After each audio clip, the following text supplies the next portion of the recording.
And I think, speaking to that guilt that I think so many moms feel, and that's like a piece that I explore with a lot of moms throughout all stages of motherhood. From the moment it seems like their baby is born, they're worried about getting it right and doing it right. And what does that even mean? So, I think there's a lot of this guilt of feeling like they have to be perfect and they have to do it all. And I think more than ever, I don't know the statistics on it, but more than ever, moms are working an employed job, either outside the home or inside the home, you're working from home along with their partners. Hello and welcome to the And Both podcast. Here we are going to hear from moms and those in motherhood that are doing the thing that works for them. They are honoring themselves alongside the all-encompassing role and level of expectation that is motherhood. And we are going to hear from as many different people as possible in their own experience. So you can find people to relate to. You can hear stories that will make you laugh, make you cry, all of the above. And that we will come together as a community to support one another in a way that is holistic and honoring of the woman and the mother as a whole. Hello and welcome back to the And Both podcast. I am here today with Allie McQuaid. She is a mom. She is a therapist. She is a business owner, and we're going to talk about that. First of all, welcome and thank you for being here.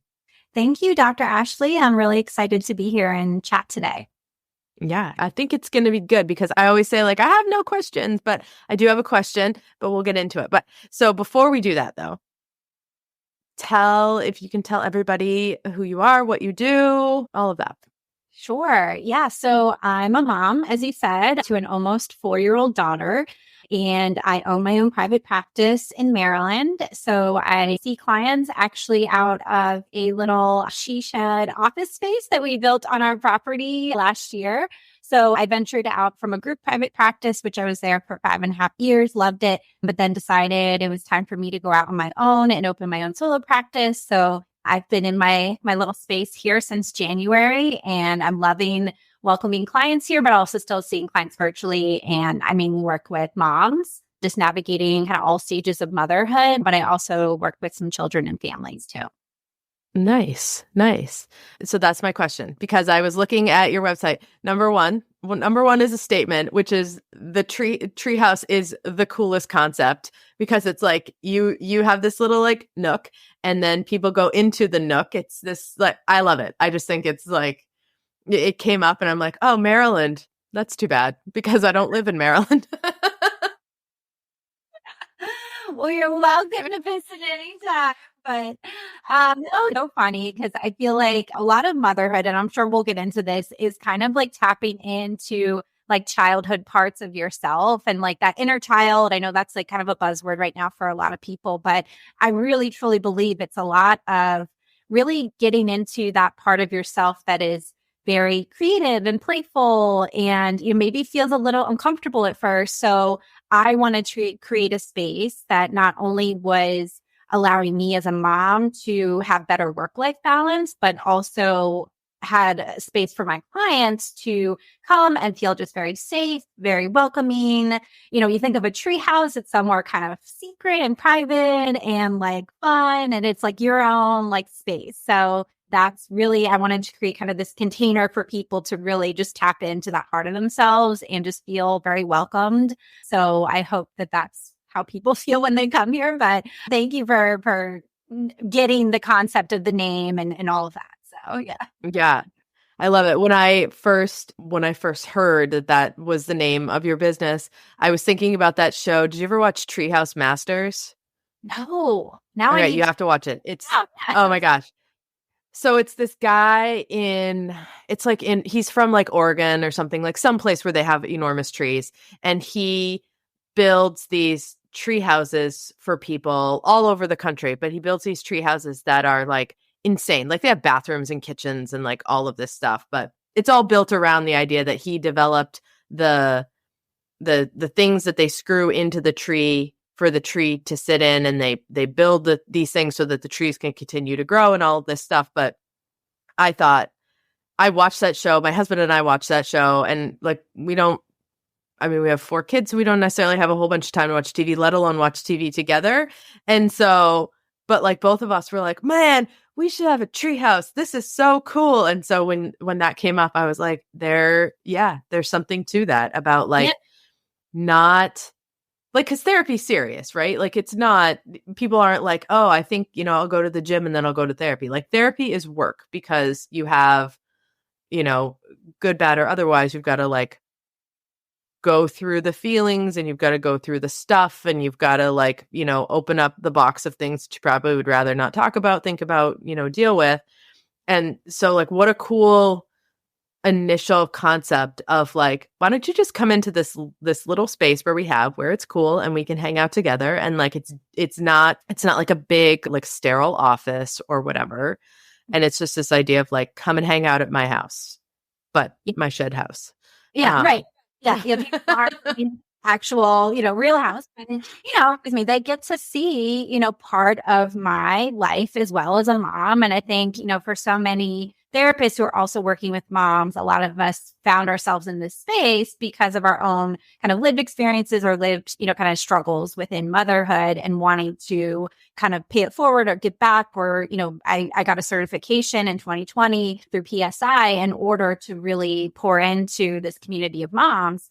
And then it was actually my husband's idea to create this treehouse space. I came up with the name, so I will take credit for the name, but he can take credit for the idea in terms of like, well, you really like working virtually, but you also really like seeing people in person.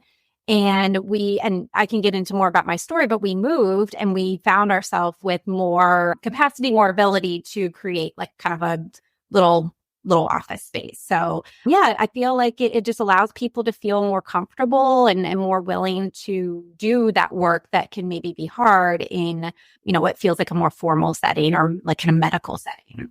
Yeah. Yeah. So where did you move from? How did you end up in Maryland? Yeah. So I'm originally from Northern Virginia, so like right outside of DC. Long story short, my husband and I met through friends. He's from this area originally where we moved back and decided to, start a family. Lower cost of living, compared to DC area. So we're still close to DC, but not in the higher, like income bracket kind of thing. So he grew up around here. We're in kind of like a rural part north of Baltimore. And yeah, we just found ourselves here throughout the pandemic, when my in-laws decided to move somewhere else. So they offered us to kind of buy their house, at price. We didn't get a deal or anything, unfortunately. But we weren't really looking to move, but it was kind of one of those situations where, I was 3 months postpartum, I had just gone back to work. There were some things that weren't working about that, some things that were, during COVID and working virtually. Our other house, allowed me to work from home, but we maybe were thinking we wanted a little bit more space, a little bit more like yard area, especially for our dog. We found ourselves kind of moving here. Not ideal time to move, but it ended up really working out. So it's kind of one of those things I had to just like trust and go with. Yeah. I feel like there's so many people that, kind of have not necessarily like, the pandemic is all good or the pandemic is all bad, but everybody across the board has this like, in some capacity, some moment of like, everything is upside down, sideways. Everything has stopped. The world has stopped spinning. I feel like I'm going to fall off this planet, like everything. And then no matter what it is, personal, professional, family, whatever it is, everyone was like this collective, like, control, alt, delete, close all your tabs, and then just open up again in a way that not necessarily like everyone had like a collective midlife crisis, but like everyone had a collective, like, the wheel stopped spinning and I realized I don't want to be on this wheel anymore, or I don't want this to be a part of my life, and things like that. So Yeah, it really was a huge transition year for our like kind of nuclear family here. Welcoming a baby is and our first child. This was a huge undertaking in that area. Already there were challenges, but then when you tack on, pandemic and anxiety about getting sick and all of that on top of it, that was a worry. But then, in terms of our professional lives, both my husband and I decided to make some changes. He completely changed his career in January of 2021. So it was just all of these things that kind of collided at the same time right after our move that we just found ourselves going down a different path that we knew would benefit our mental health better, just for our family. So we really like leaned to this idea where it's like, okay, our world around us is changing. We need to change in order to adapt and really feel best about how we're caring for ourselves and our family. Yeah. Yeah. And maybe that's more on the mark, is that it's the focus was so much on mental health because everyone's mental health was like on two wheels, very shortly after. So it just, I just I love the idea of like, it doesn't work. Let's reevaluate and let's go from here. And that might mean like I work virtually. It also might mean like I don't live here anymore. Like we are moving. Thank you very much. And so the question that I did have, because I was looking at treehouse therapy, is so you do see kids. I do. Yeah. My career was really focused on seeing children and families. I did internships working in schools. I was a school-based therapist for quite a while. I really thought my career was going to be only working with kids, specifically kids with anxiety. So that was kind of my primary, focus. So I found myself, entering into a practice where I had to kind of expand my ability to work with adults as well. And I found myself really enjoying that and having that balance. But yeah, I do still see children. I really enjoy having that balance still. And so that the question, so you see kids. And so because of so many things that have happened and because of, I think, so much pressure, and I'm sure that I will butcher her name, but Jennifer Brahaney Wallace, her book, the Never Enough book that came out not that long ago. Yeah. So she writes this book about kids ascribing their connecting value and worth with achievements in academics and sports, and like just this like the concept of like the pressure is so much on kids now, and it doesn't seem to be like changing. Plus they have this layer of social media on top of it where they have access to like so many people's thoughts and opinions that they're maybe not. I mean, I'm 40 and I'm not ready to handle a lot of people's thoughts and opinions on social media. So like I can't imagine navigating that as a teenager. So to like speak to the anxiety of kids, like what's the youngest kid that you've seen, and sort of how does that all come into play with the state of the world, I guess? Yeah. Yeah. So the youngest kid that I've seen at my current practice has been age 5. Prior to that, the youngest kid that I'd seen was 3, but that was with parent child therapy. But kind of speaking to more my caseload of kids now, it's between like 5 and the oldest kid I see, I don't even consider a kid really, is like 17, Yeah. But generally speaking, kind of that like elementary age. So 5 to 10. And it's starting earlier. The anxiety I see is starting much earlier when I first started my career. So when I first started my career, yes, there was absolutely still very young children who are experiencing anxiety, but most of the kids I was seeing in therapy were like 9 through 12, like kind of starting therapy. So I think kids are starting therapy earlier at a younger age, which obviously has its, benefits where we're talking about emotional intelligence at a young age. We're encouraging coping skills and, and co-regulation at an early age. I'm sorry, we got allergies up here. But yeah, so that's something that I'm noticing. I'm seeing in terms of like what specifically they're anxious about. It seems to be a lot of friendship dynamics, a lot of concerns with fitting in, a lot of concerns with feeling like other kids maybe don't like them, just like self-esteem concerns. Parents are definitely unsure about how to navigate appropriate screen time. Like, what do they feel like fits best for their family? There's a lot of, more research coming out, more information coming out. I really want to read Anxious Generation, the new book that came out, just talking about kind of how screens, specifically social media, are affecting our kids, especially at a young age. Yeah. And I think too, like that, because we talk about motherhood here, and the world seems to be, well, not the world. That's maybe a big piece, but a lot of the focus is on, like, as a mom, like doing the right thing at the right time. And like, then you get into like, if there is an anxious piece that is brewing, that is coming to the surface, that is growing, that is whatnot. And then the research comes out and it's like, it's screen time, right? Like, it feels like it's screen time, comma, your kid's anxious because you gave them an iPad because the cost of childcare, and so they're home from school and you're trying to finish something for work if you work from home, or they're doing this or this, that, or the other thing. Like, in wondering like how we're going to find a space where the kids, like, we're meeting the kids' needs, but we're also considering the mom's needs in all of that, because it's so easy to say that. Then you go back, like, 50 years, they weren't even putting kids in cars with seatbelts on, and no one was feeling guilty about that. Like, so where, this intensity of guilt and this intensity of pressure, and then you have all of this technology that's happening, how do we figure out where the level is for everybody?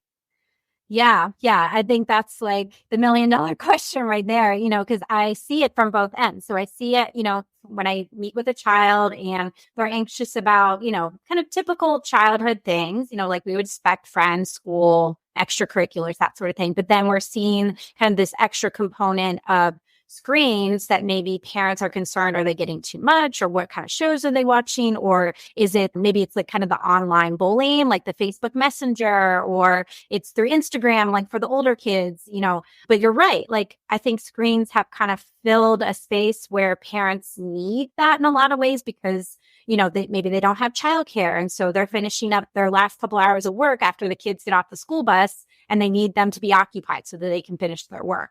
Or, we're definitely seeing more acceptance and I think advocacy around neurodivergence. And for some kids, screens really help them stay still, or there's certain apps or certain games that they can play that help, stimulate that part of their brain. That's being supported more than, maybe back, say 20, 30 years ago, that kid would be considered defiant, or that kid would be like, kind of labeled in a different way, and then maybe even punished, maybe even, treated with shame, versus kind of supporting what skills that they do have and what can, best be supported that way. So I don't think screens are all bad. Just like, there's a lot of things that fall in the gray area. But you're absolutely right. I think screens definitely fill a space that maybe prior to that was potentially even more harmful for children, in terms of like lower, kind of like not being accepted for who they are, not giving something like a positive outlet.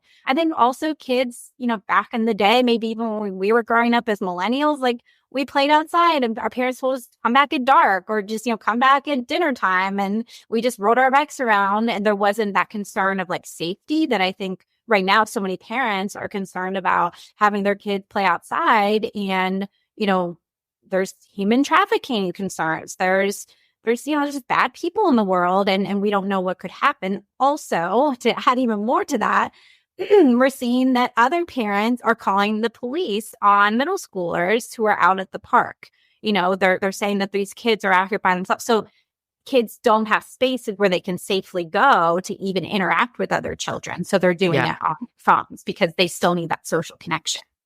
Yeah. And I think, I 1,000,000% agree. It's this idea of like always trying to find, like, we're trying to find the silver bullet as moms of like, how do I balance this? How do I balance the stuff that I need to get done without without like, okay, kids, like you can sit and stare at the wall. Like you can't have screen time and you can't watch this and you can't do this. And like, I'm very fortunate to live in an area where like we still have kids that come up and knock on our door and say, hey, can, one of my kids come and play?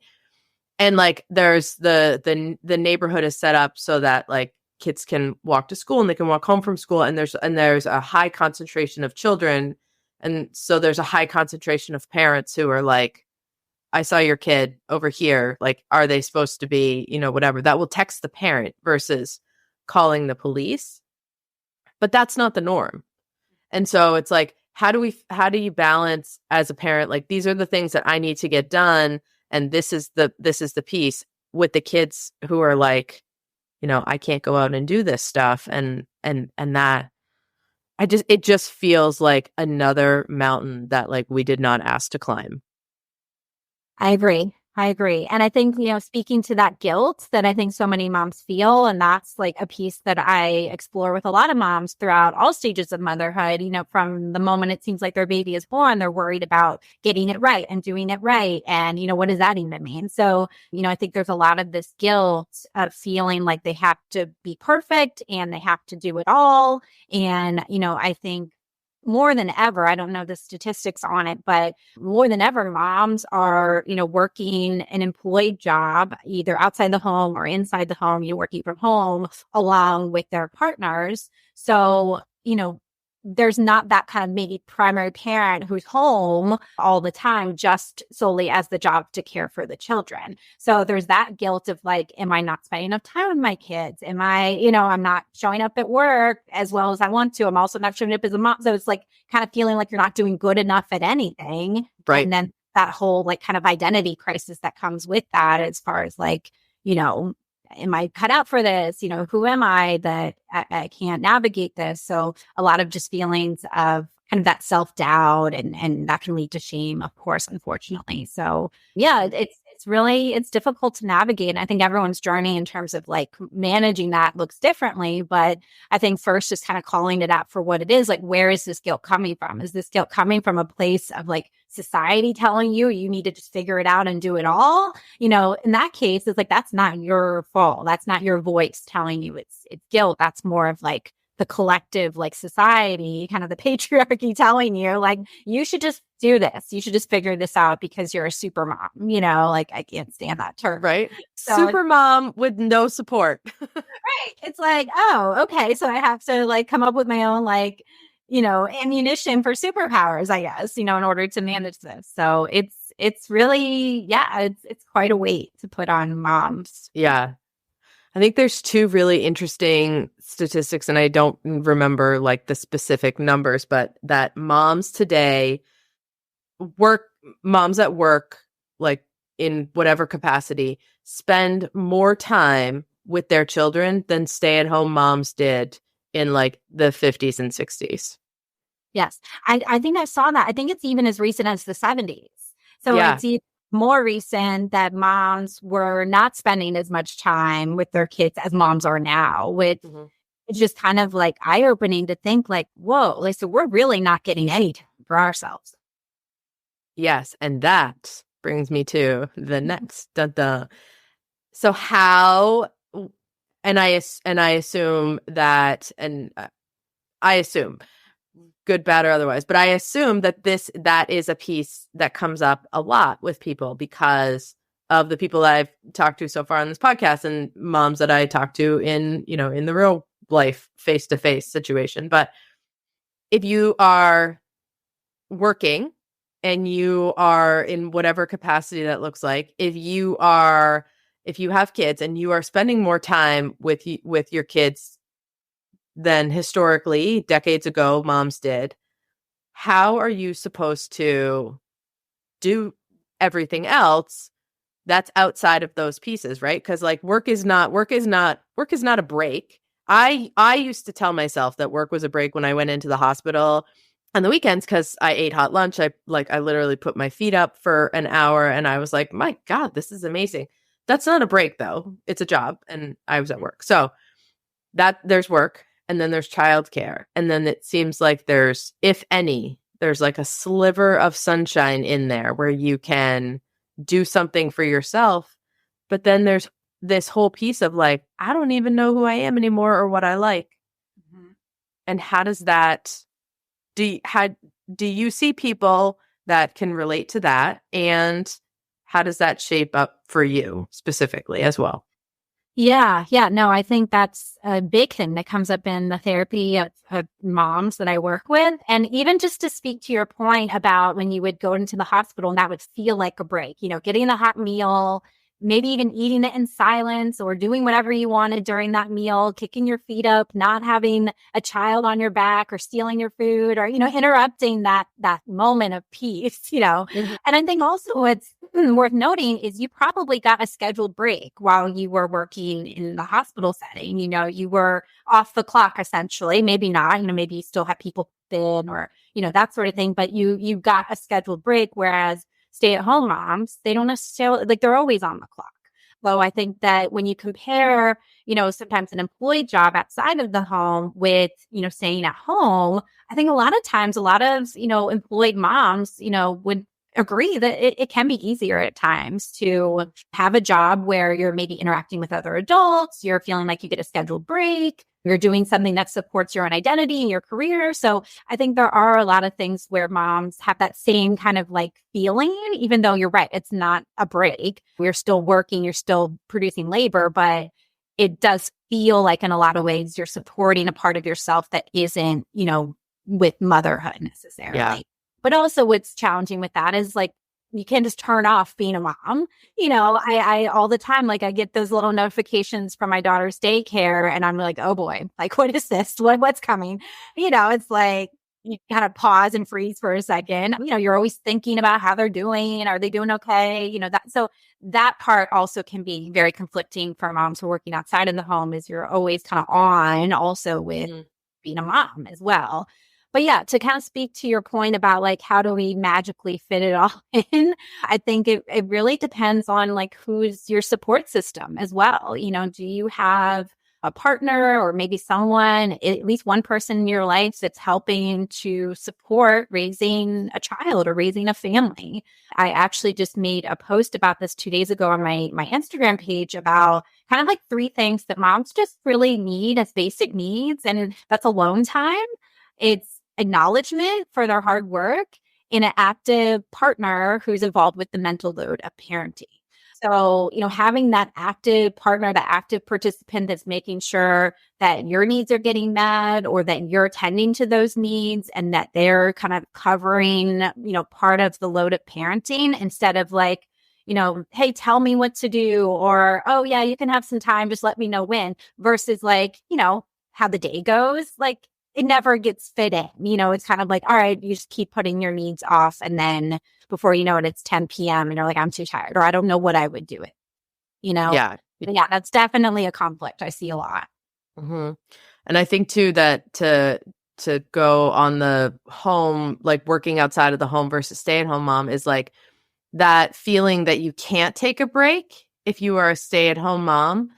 And that all, I mean, hello, patriarchy, welcome. But like, if you are not doing work in order to earn a paycheck, like when you're working in order to earn a paycheck, you deserve to take a break. I mean, it's mandated by the government. Like if you work 6 hours, you need a 15-minute break. If you work 8 hours, you get a 30-minute break and, whatever. I don't remember what they were from like when I was a teenager and got a job and they come down and they're like, we have to give you this break. Right? Like you're a teenager, you have no responsibilities, whatever. But this idea that like, if you do something that earns you money, it has value. Therefore, the connection is not that far off to be able to say, well, I don't earn any money, so therefore I can't take the time off. Like you can't take a 30-minute break when you have a newborn at home. Like that's cuckoo. But is there an opportunity for you to have that 30-minute break or whatever it is that piece that is not during that time but is also in that day? Like how does it's that like the moving cups of like freedom and autonomy and acknowledgement and all of that comes into play. Yeah. Yeah. And I see a lot with moms who are kind of going into motherhood and maybe didn't have these conversations with their partner beforehand about, what just the day to day would look like with raising a child. And I think, understandably, there's a lot that you can't necessarily expect, but, I think, I know I did, went into it kind of blindly thinking like, yeah, we'll just, everything was pretty balanced before, before we had a kid, it'll just kind of fall into that way. And of course, there were a lot of unexpected things that happened. The pandemic happened, there were changes within our professional lives and we moved, there were a lot of things that happened that were moving pieces that I couldn't tend to. So my husband had to focus on. So then that left me with the primary, responsibility of raising our daughter, when he had to, change his career. He was like fixing up our new house. And I'm just kind of there like, this is our life right now. And that's hard, to feel like your time isn't really your own anymore. And that you don't know when kind of like you said, that next break is coming, especially if you have a child who maybe is like I've heard the term like Velcro baby or, very much attached to you in terms of like fussiness or colic or cleaniness or she had, struggles with sleep. So, low sleep. I know that affects a lot of moms and their mental health. So there's so many factors that I think are just hard because you just don't know what. Yeah. Yeah. You have no idea like how the dice is going to roll until it's there. And I think too, to the point of like, you have no idea. So there's no way to plan. Like, yes, I think it's important to have these conversations and say like, well, this is like, these are my expectations for like my career going into it, or this is what I would like to see as we like move into this space. But then, I don't think anyone is like, so our first baby is going to have like raging colic and we're going to be shells of ourselves in a very short period of time. How would you like to navigate that? Right. Cause like you said, like you're blind to it, which is why there's 8 billion people on the planet. Because if I think a lot of people, if they knew what was waiting on the other end of that labor and delivery floor would be like, yeah, no, I'm not sure I'm there yet. Not that no one would have kids, but I think there'd be a lot of pause that happens with that. Yeah. And yeah. So when people come to you, when moms come to you, because we talked about the kids. So when moms come to you, how does it look for them to make initial contact? Like what are the things that sort of drive them to say, it's time. It is time. I phoned a friend with a degree and a professional license, and I want to go and hang out in this treehouse and feel like I am in a supported cocoon.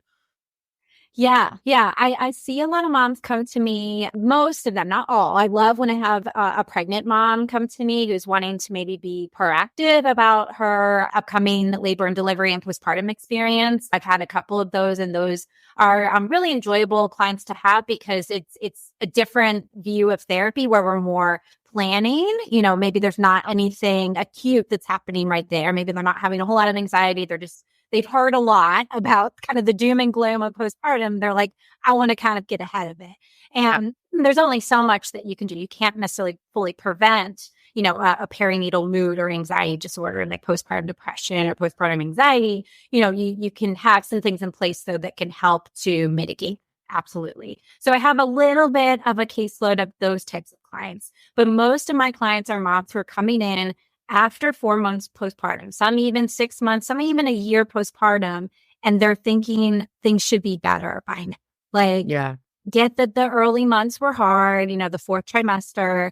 Maybe then they went back to work and they're like, okay, this is an adjustment. Then maybe there was a sleep regression and they're like, okay, and things just maybe didn't get better. And they're like, okay, maybe I'm really actually struggling here. Or maybe I thought I would get more support from my partner, and that's I have a lot of moms that are saying that where they just thought, like I did, like a lot of people did, they thought they would just be more balanced. They thought that things would be more equal and shared in terms of the division of labor within the home and parenting. And they're just noticing by like 6 to 12 months postpartum that maybe that's not the case. And it's not magically just getting better, They're wanting to have more skills to work on it, but also just a lot of validation, a lot of acknowledgement for their hard work, knowing that they're not alone, knowing that they're doing a good enough job. I know so many moms are like, I feel like I'm not a good mom for my baby, which is just so hard to hear because, if they're even wondering that, I know that they're putting in work to make sure that they're attending to their baby's needs.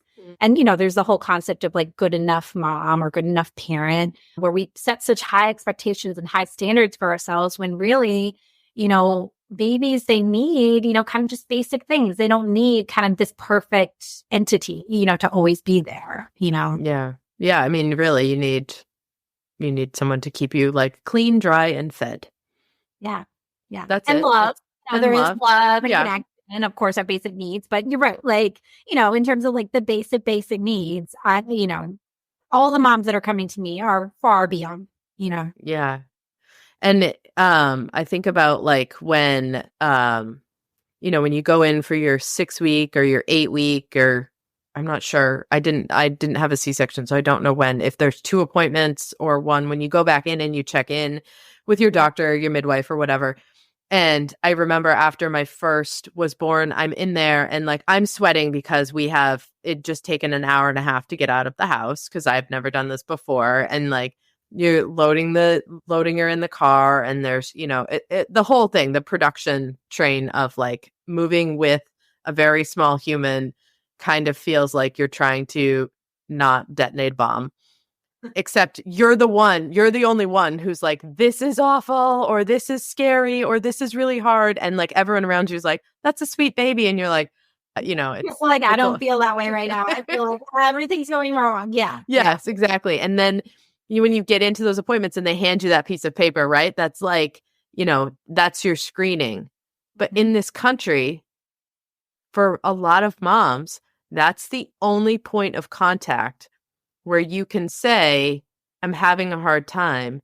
And I wonder what the tendency is for at that stage of the game, like 6, 8, 12 weeks, for you to have awareness because of, like you're saying, like trying to shuffle through like sleep and your own recovery and all of those pieces. Like it just, to me, it speaks to such a profound lack of care for moms in a lot of parts of, I mean, in this country for sure, but also, this is your one point of contact and you might not even be fully aware or fully like in tune to the fact that, like you're saying, like you're not 4 months or 6 months out, like maybe the train has started to divert a little, and that's an opportunity for you to reach out and ask for help, but you don't even know, lest you have the pressure of like, be a good mom. Good moms don't have this happen. Good moms don't have this. Meanwhile, it's everywhere. Yeah. It's everywhere. Yeah, I agree. Yeah, the Edinburgh screening is, I think, the most widely used screening within pediatrician offices and OBGYN offices in terms of screening, which, yeah, like happens like 1 or 2 times. And that, I think, can be a good tool. But you're right. Like, how often do moms maybe fudge their answers a little bit, maybe don't fully endorse, like, yes, I'm feeling severely anxious, or I'm feeling severely not like myself, or losing interest in things. I think also some of the questions are interesting as far as like, I'm not as happy as I used to be, or I've lost interest in things. Like, I don't even have time to do things that I used to have interest in, or maybe that's not appropriate right now. So some of the questions, I think, are obviously, maybe not fully capturing the experience of what a lot of moms are having postpartum. And then there's this kind of lack of conversation that happens, I think, in a lot of OB offices, where they may just kind of hand a list of providers in the area. They may not even know if these providers are still accepting, clients, or it could be an old list, or, whatever. Or they may just kind of direct them like, you should just go find somebody yourself, So Yeah. I think there's that kind of barrier in care right there.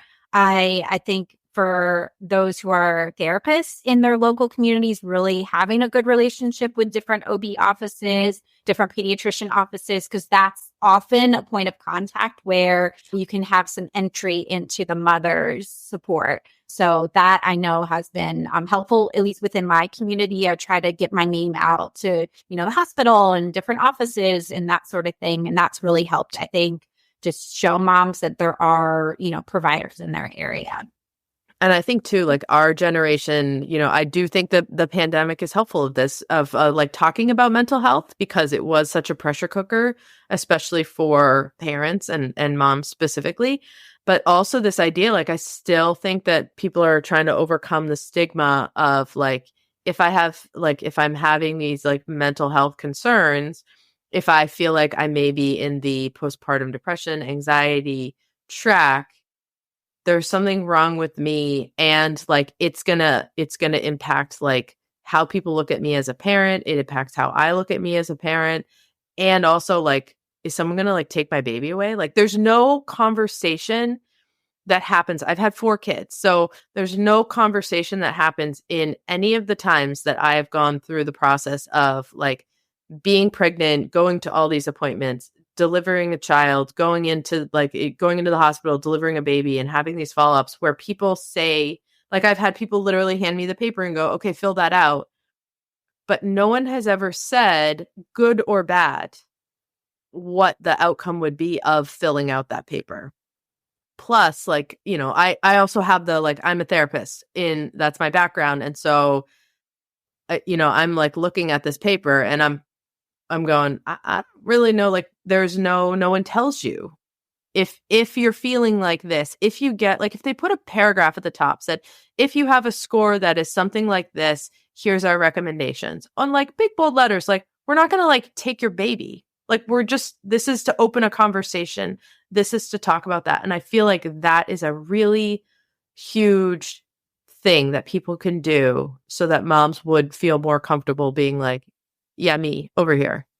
Yeah. Yeah, I agree. And I think you're right to your point about the pandemic and how that's changed kind of access to mental health care. So, you know, virtual was not something I was doing as a therapist prior to 2020. I didn't do virtual sessions because I didn't need to. And that just wasn't a big thing. I know it was still some providers were offering that, but I think now that's the norm for pretty much every therapist I know to either be exclusively virtual or at least offer virtual, you know, if they see clients in person as well. And I think that in a way has reduced some of the stigma and increased accessibility for moms to reach out kind of independently on their own as far as finding providers, you know, and just emailing somebody, you know, so they don't even have to talk to somebody. I know it can be difficult, especially if there's not that rapport or trusting relationship with a midwife or a doctor. You know, I know a lot of moms go to a practice where they kind of rotate, so they don't necessarily develop a strong relationship with one person. So yeah, they almost kind of feel like I got to find this on my own.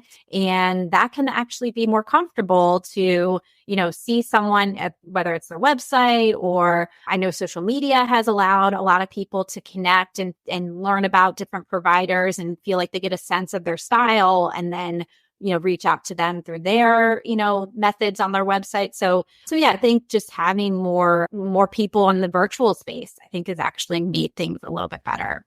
Yeah, it definitely improved the accessibility, especially for people with like scheduling stuff. Like if you are a mom who's home with 2 kids and you're having you have stuff going on that you need to talk to somebody about, but like then you don't have to worry about the childcare that you'd need. You don't have to worry about scheduling it around all these things. Like it might be bananas to have a kid like jumping in the background, but like maybe not. Maybe you pull out that iPad. With moms. Yeah, like funny, like a lot of their kids have gotten to know me. Like they know my voice and they're pretty cute. I love it. Right. Then you get out that iPad and you're like, listen, all right, if I get like, I don't know, however many some random person is telling me is okay or not okay. I mean, they're, you know, researcher or whatever, but they're a random person to you. Like if I get like 6 hours a week, this is one of them. Yeah. There you go, you know? Yeah. And so because you do this intensive job, like, and you have a 4-year-old and, you know, all of that, like, what do you do? What do you do for you? Because you are in this space where you're helping other people figure out what to do for them. So what do you do for you? Yeah, I think opening up this business and this practice was one thing that I really needed to do for myself. Like I said, the group practice I was at before, I loved it. I loved the team that I was working on, but I found that commuting, even if it was a few days a week, I wasn't showing up as the mom I wanted to be after that day when I had to commute to that office. So, I feel very like privileged and grateful that we were able to, kind of build this space here so that I could have more work-life balance. But I know for me, it's really important for me to, move my body, to be outside, to pour into my hobbies. So yeah, like entering into motherhood, I'm like, what are my hobbies? So I've really started to lean into that more now that my daughter is getting older and becoming more independent, and I'm seeing her hobbies, develop. And I'm like, I want to do something fun, like play basketball again, or, she's really into coloring. And I'm like, oh, I used to love to paint and color. So I'm trying to pour into more of those creative interests that I used to have when I was a kid. So that's been really fun of, just really trying to carve out that space and knowing that it doesn't have to be a full like hour session sit down of doing something. I try to, and the benefit of being here at home is I can just like pop outside and walk the dog real quick, or I can go inside and, maybe put on some music that I love to listen to, and I get that time for me. So it's being really intentional about like, what purpose is this creative outlet serving for myself, and how is that making me feel more fulfilled and more, just calm and happy and all of those things. And I feel like that's helped me be a better mom too. Yeah. And I think too, the important part of the really important part of that is that the unstructured nature of it. So like there's structured where people are like going to a yoga class, or they're meeting people at here, there, and everywhere. And I think sometimes people decide that they have to be very structured about it. And when you have kids who are young, like babies and, early toddlers, maybe that is the way in which you can actually get that time. So then, then things move into a more fluid state where like, your daughter she's in daycare and you're in between clients and you're like, okay, I'm going to go do this. And that's unstructured. But not to give yourself those hard boundaries of like, well, I didn't do this structured activity, therefore I didn't. Like, need both in varying degrees and in varying times in order to piece it together. Absolutely. And even to speak to the structure component, I think that's really important too, because for so many moms, if they don't schedule it in, then it doesn't happen. They don't make it a priority. And I see so often that maybe their partners know exactly what their hobbies are. So it's funny, like if you would ask me like what my husband's hobbies are, I can rattle off 4 easily. But for me, it's a little bit harder to nail down like, well, I guess like exercise. Oh, yeah, I don't know. It's like hard to like even define, because it's not as encouraged for necessarily moms or women to have, like a golf hobby, or like, a dirt biking hobby, or, things like that. So it's one of those things where I've tried to find things that also are scheduled and structured, whether it's with girlfriends or solo, whatever it is. I think that can be really helpful too, so that I know it happens. And I know I have this extended time where it won't be, I'm going into a client session in 15 minutes. You know what I mean? Yeah. Yeah, exactly. I love it. So does your daughter because I used to never ask about caregiving, and I like make a point. So, or not caregiving, but like outside care. So is your daughter, she's in daycare. Does she go full time? No, so she goes 3 days a week. We love her daycare, school, center, whatever you want to call it. She's been going there since she was 18 months, and she goes 3 days a week. And then the other 2 days a week, she's either with my mother-in-law or with my mom. So we're very fortunate that they live close by. My mom is retired, but my mother-in-law still works full time. So she has like a rotating schedule. So she's able to help out when she can. Yeah. And I think that's a big piece too, is like these conversations about, like I've said this before, I feel like conversations around childcare and the help that you have is our generation's version of like the salary talk. Like you can Google anyone's salary and you can, for the most part, like you can sort of nail it down what it is. But like childcare is this thing that like no one talks about. It's just it's a weird space. And I think that is something that's really helpful for moms to hear, for other moms at the same stage, but also moms who are coming up, to say, I see this person and I feel like they're doing a really great job and they're like juggling all of these things. And the idea is that you're gonna, like, you don't do it all yourself. because it's not your responsibility to do it all yourself. You have a partner, you have help, you have, all of these pieces, and that in itself, like that, just that piece of the conversation is what is going to help people open up and realize that this person is doing a great job and they're able to do that because of this. I may not have the access to the same resources in that way, but how can I think about resources that are available to me in order for me to be able to do these things that I want to do for myself? Absolutely. Yeah. Because to that point, so many moms fall in like the comparison trap where they see, so and so either on social media who's, working from home and having, also caring for their two children or, whatever. And it's like, how is this possible? And this shouldn't be the reality, for so many moms. And I know it is for some where, they are trying to kind of like juggle either a full-time or part-time position with no childcare support. So either they can't, financially do it, or there's limited spacing. I know there's a whole issue with like childcare accessibility and spacing, or they have like no family or, other, community support. So yeah, there's a lot of barriers that I think can be hard. And to your point, like then you compare to a mom who maybe you're not sure what their childcare situation looks like, but you're interpreting it in a certain way, comparing it to your own life, and then feeling like, well, I'm not good enough. I can't I can't go out for a walk by myself in the afternoon. Why can't I do that? So yeah, there's a lot of comparison. I think that happens too.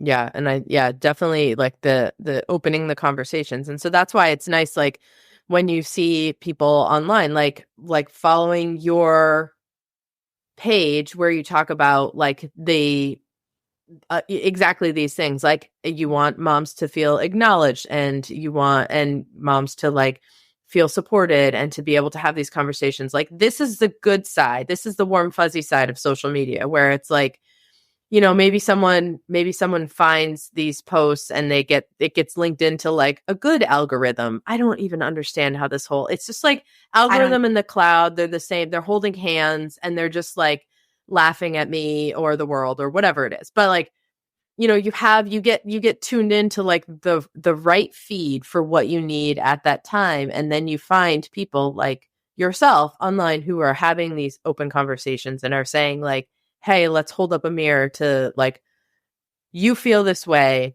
The most important question is, what is making you feel this way? Is that you believe that, or is that because you're looking at like, 6 posts up on your feed or whatever it is, but to bring that openness and to start to develop the community from that space. Yeah, I agree. And that's where I use my social media so much as like kind of a creative outlet, but also, that space for just support for moms. And I find so often that the moms I work with need to actually kind of unfollow or limit certain pages that they are seeing that are causing either more of that anxiety, more of those feelings like I'm failing my children, I'm not doing good enough, or, just kind of their own comparisons about different, like I'm in a different stage of my motherhood journey and I'm comparing it to someone who's in a completely different stage, and that's not helpful, so I do have a lot of conversations with mom, kind of what information they're taking in, whether it's from social media or, other spaces, but social media is right at our fingertips. So I think that's an important conversation about what are you taking in? How are you feeling when you're taking it in? When are the times like in the middle of the night and then you're kind of doom scrolling because you're up with the baby, like what is the context? I think also is important. Yeah, context is so important. Well, I wish that I lived in Maryland so I could come and hang out at your treehouse. It's so cute. I just love it.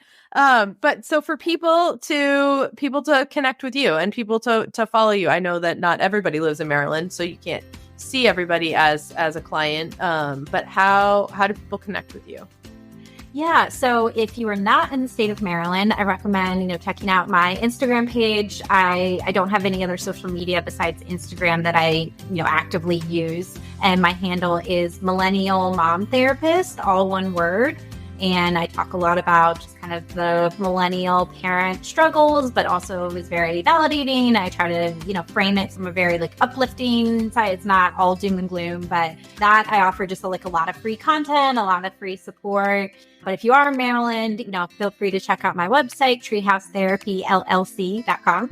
And I'd love to, see if I'd be a good fit for anyone who's in Maryland. Love it. Well, thank you so much for coming on today. Yeah, thank you for having me.